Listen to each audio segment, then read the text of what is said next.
اللہ تعالیٰ نے تمام پہاڑوں اور حیوانات کو حضرت الیاس علیہ السلام کے لیے مسخر فرما دیا اور آپ کو 70 انبیاء کی طاقت بخش دی۔ غضب و جلال اور قوت و طاقت میں حضرت موسیٰ علیہ السلام کا ہم پلہ بنا دیا۔ اور روایات میں آیا ہے کہ حضرت الیاس اور حضرت خضر علیہ السلام ہر سال کے روزے بیت المقدس میں ادا کرتے ہیں اور ہر سال حج کے لیے مکہ مکرمہ جایا کرتے ہیں، اور سال کے باقی دنوں میں حضرت الیاس علیہ السلام تو جنگلوں اور میدانوں میں گشت فرماتے رہتے ہیں، اور حضرت خضر علیہ السلام دریاؤں اور سمندروں کی سیر فرماتے رہتے ہیں۔ اور یہ دونوں حضرات آخری زمانے میں وفات پائیں گے جبکہ قرآن مجید اٹھا لیا جائے گا۔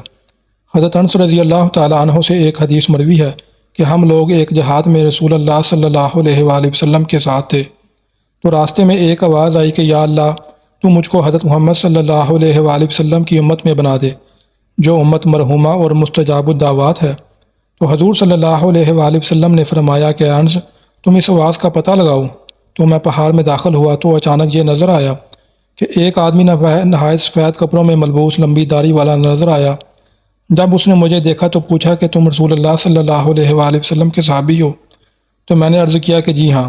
تو انہوں نے فرمایا کہ تم جا کر حضور سے میرا سلام عرض کرو اور یہ کہہ دو کہ آپ کے بھائی الیاس آپ سے ملاقات کا ارادہ رکھتے ہیں۔ چنانچہ میں نے واپس آ کر حضور صلی اللہ علیہ وآلہ وسلم سے سارا معاملہ عرض کیا، تو آپ صلی اللہ علیہ وآلہ وسلم مجھ کو ہمراہ لے کر روانہ ہوئے، اور جب آپ صلی اللہ علیہ وآلہ وسلم ان کے قریب پہنچ گئے تو میں پیچھے ہٹ گیا۔ پھر دونوں صاحبان دیر تک گفتگو فرماتے رہے اور آسمان سے ایک دسترخوان اتر پڑا، تو حضور صلی اللہ علیہ وآلہ وسلم نے مجھے بلا بھیجا اور میں نے دونوں حضرات کے ساتھ میں کھانا کھایا۔